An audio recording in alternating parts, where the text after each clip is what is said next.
Bonjour à tous, bienvenue sur AcroVTT74. Dans cette vidéo, nous allons voir comment réaliser l'entretien des fourreaux inférieurs de fourche, ce que RockShox appelle l'entretien des 50 heures. Donc ici, on est sur une RockShox Recon Gold RL, mais l'entretien est toutefois similaire sur les différents modèles de fourche. Allez, c'est parti!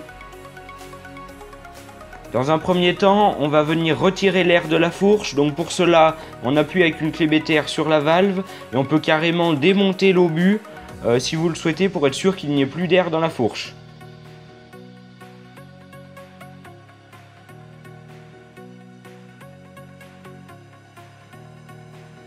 Ensuite, vous allez venir dévisser totalement la vis de rebond en vous rappelant du nombre de clics que vous avez effectué.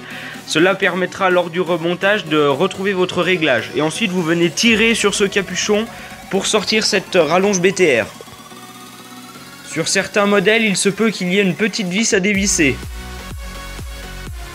Vous allez venir dévisser les deux vis inférieures des fourreaux à l'aide d'une clé Allen. Vous les dévissez de 3 à 4 tours maximum. Et ensuite, vous allez venir avec un maillet taper sur votre clé Allen de façon à décoller les plongeurs à l'intérieur des fourreaux. De l'huile va sortir, donc mettez un récipient en dessous de votre fourche. Puis dévissez totalement ces deux vis.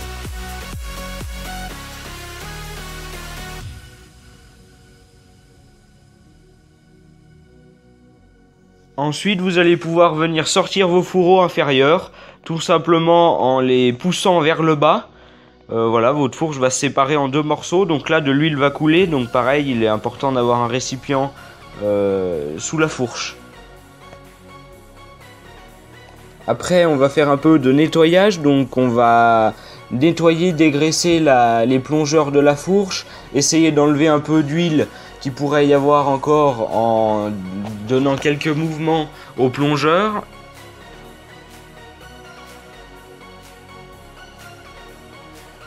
Ensuite, à l'aide d'un tournevis, vous allez venir retirer les joints racleurs et les joints mousse en essayant de faire attention à ne pas endommager l'intérieur des fourreaux.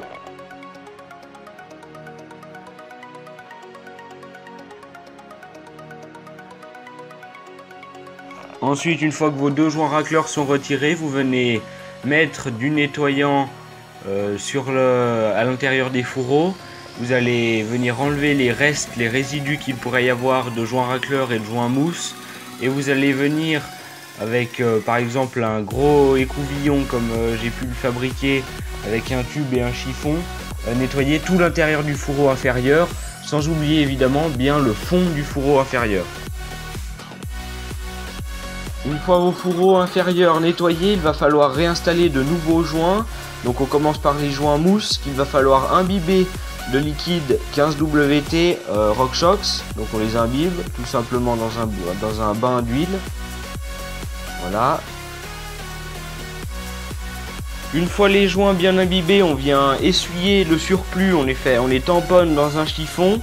Et ensuite on vient les placer à leur emplacement dans les fourreaux inférieurs avec le doigt.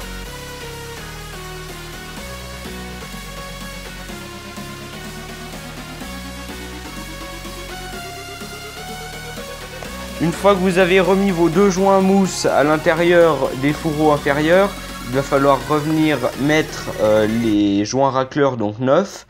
Vous allez les mettre grâce à un outil spécifique vendu par RockShox, donc qui permet en fait de venir imbriquer plus facilement le joint racleur dans le fourreau inférieur. Toutefois, si vous n'avez pas cet outil, il est possible, mais c'est beaucoup plus difficile, mais il est possible de venir mettre avec différentes méthodes le joint racleur dans le fourreau inférieur. Si jamais vos joints racleurs n'ont pas été graissés en usine, il faudra le faire vous-même. On peut ensuite passer au remontage. Donc vous allez venir enfiler les fourreaux inférieurs sur les fourreaux supérieurs. Donc vous les enfoncez, donc c'est un petit peu difficile, il faut réussir à centrer comme il faut les deux parties de votre fourche pour bien qu'elles s'imbriquent l'une dans l'autre. Et vous allez enfoncer vos fourreaux inférieurs, on va dire d'une bonne dizaine voire quinzaine de centimètres sur les fourreaux supérieurs, de façon à ce que les plongeurs à l'intérieur des fourreaux inférieurs ne viennent pas toucher le bas des fourreaux inférieurs. parce que derrière nous allons venir mettre de l'huile dans les fourreaux inférieurs. En ce qui concerne la lubrification des fourreaux inférieurs, répertoriez-vous dans votre manuel d'utilisation voilà, pour savoir quelle huile utiliser et en quelle quantité. Donc moi ici j'utilise de l'huile 15WT et je mets 6 ml d'huile de chaque côté de la fourche, voilà, à l'aide d'une seringue. Puis vous pouvez revenir imbriquer votre fourche dans sa totalité, c'est-à-dire ramener vos fourreaux inférieurs contre les plongeurs qui sont à l'intérieur de la fourche, et vous allez pouvoir venir revisser vos deux vis et mettre vos réglages et remettre vos réglages initiaux sur votre fourche pour pouvoir vous en servir à nouveau. Merci d'avoir regardé cette vidéo. Si vous l'avez aimé, n'hésitez pas à mettre un petit j'aime. Si vous avez des questions ou des commentaires, eh bien laissez-les en bas de la vidéo. N'hésitez pas non plus à vous abonner pour recevoir nos prochaines vidéos. Et à bientôt pour de nouveaux tutos sur AcroVTT 74.